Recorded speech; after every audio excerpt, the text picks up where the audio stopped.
یه خاطره خیلی تکان دهنده دوباره بگم. بعد از اینکه مراسم عروسی گله‌دار تمام شد، رفتیم برای صرف شام.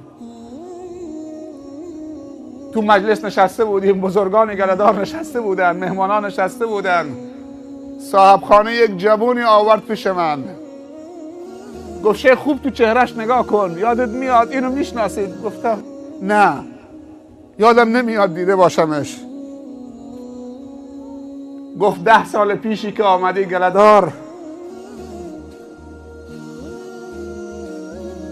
از جمع تقاضا کردی یک نوجوانی تو جمع نشسته بود، گفتی بیا بالا،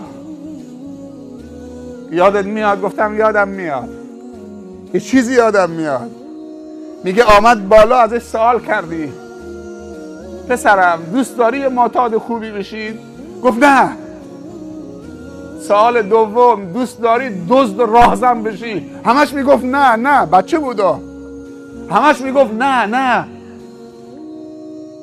تو جناب شیخ، این همون پسره که الان رشته مهندسی دانشگاه میخونه، نمازش هیچ موقع بدون جماعت نیست، الان داره مهندسی میخونه. همون که میگفت دزدی نه، راهزنی نه، اعتیاد نه، میگفت امروز بزرگ شده وارد دانشگاه شده، این همونه.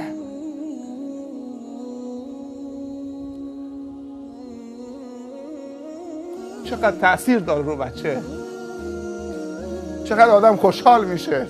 پسر من که نبود،